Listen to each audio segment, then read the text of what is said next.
program fondly referred to as "We Are Not Joking, We Mean Business." So without further ado, here's Dan, and he means business.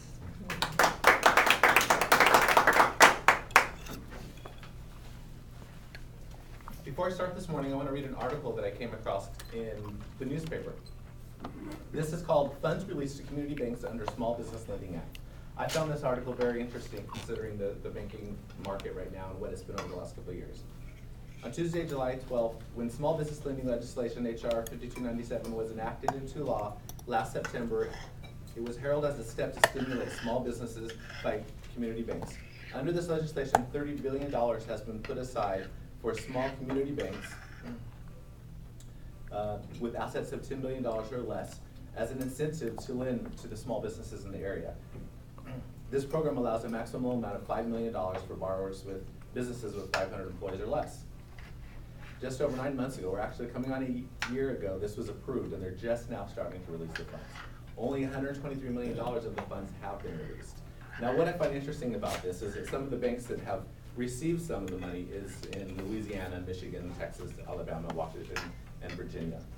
Although it's been slow being released to these banks, there are applications for $11.6 billion of these funds over the next year. Now, one of the things that I found interesting too is that small businesses seeking these loans should refer to these banks that have already received the money, but they can only lend to the states where their banks are located. There's no mandate for them to have to lend the money, which I thought was really interesting. Didn't we learn from the first step of the money going to the banks? Okay. Now, however, it does say that the money's not free to these banks. They have to pay back the money at 5% interest. And if they lend, if they increase over 2 years, they only have 2 years to have to increase their business lending at least 10%, then they can lower that interest rate to 1%. If they don't lend to businesses, they're going to pay as high as 7%. But still, they don't mandate it, and they could potentially invest it somewhere else where they might make a return higher than that 5 to 7%, correct? So with that being said, One West Bank is strategically positioned to lend money. We are larger than that $10 billion bank. We're a $27 billion bank in assets. We have 43% capital ratio to lend, and the company continues to grow. So we're eager to lend to that market. My goal today is to go over 3 points. My first one is describe some of the lending products that One West Bank is currently offering for businesses. The second is to describe the 5 C's of credit, which some of you probably have heard of before. And the third is to describe some potential prospects that the bank would be looking for.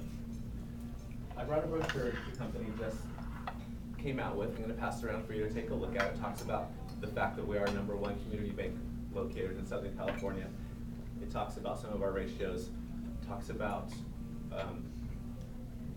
the One West Bank Foundation, which is a foundation funded with $10 million to support the communities in which we have banks, giving money to educational services and things like nightlights for the kids.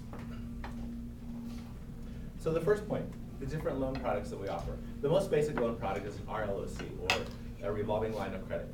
This is something that is usually, it's a 12-year term. Every bank that offers business products offers this one. And basically, it's a temporary loan for somebody that wants payroll or capital to buy equipment, something of that sort. It is reviewed every 12 months, and they have to have a 30-day cooling off period for this product. The next product is a term loan, which is pretty basic. It's basically a fixed loan term. The term is usually 1 to 10 years. It's a fixed loan amount. The most common term is 5 to 7 years, and then the loan is refinanced or paid off at that time. The third loan is a bridge loan. A bridge loan is something that the bank uses if somebody comes in that they know is very well qualified and very well suited for a term loan, but they need the funds right away before the loan's going to be funded, then they can do a bridge loan to get them the funding that they need until the term loan is financed, and then it would pay off the bridge loan. So it gives immediate financing for clients.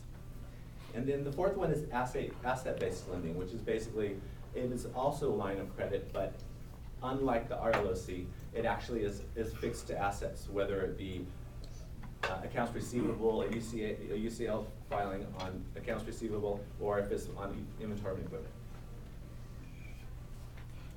Now, something nice about business lending opposed to residential lending, for anybody that's done residential lending, is residential lending, especially in today's market, is very strict. You have to follow strict policies and procedures. So where on the business side, they love the idea that they can actually take a look at the big picture and fund based on the knowledge that they have on the business and the business owners. But so with that being said, they take into consideration 5 C's of lending. The first one is character.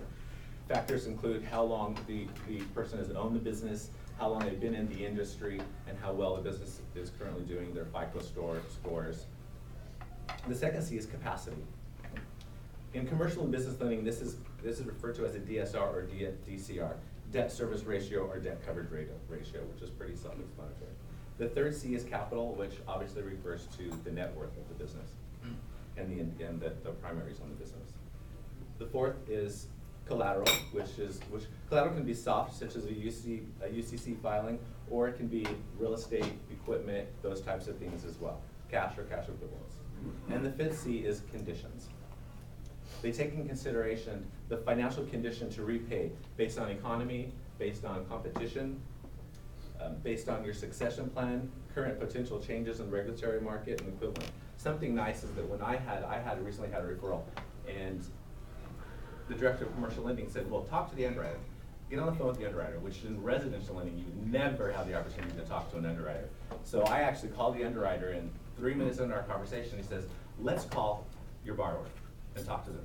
So 3-way call, gets the borrower on the line. So now the borrower is talking to the underwriter. And then this is where the 5 C's of character of credit comes in, because he's able to find out, do they have a succession plan? How long have they been in the industry? How much does he know about the industry? What is their personal credit like? And just by having a conversation, he can say, okay, this is a viable prospect. Based on the conversation, they know where they're going, they know where they've been, they've got a succession plan, and they know where they want to be in the next 3 to 5 years. So that means a lot to an underwriter. And he says, okay, let's go on to getting an application. So some of the prospects that would be good for the bank, what we consider viable prospects. Not everyone would fit in these categories, but it's a start. We like businesses that have been owned and operated for 5+ years. We like to see the business has been profitable for the past 2 years. We want to see that they're in a growth mode. Manufacturers, wholesale distributors, professionals, and service industries are good potential for us as well. So in closing, One West Bank is well on its way to serving the communities that you do business in. We can beat the pants off of all the big banks out there every day of the week in our service fees and our customer service. Thank you.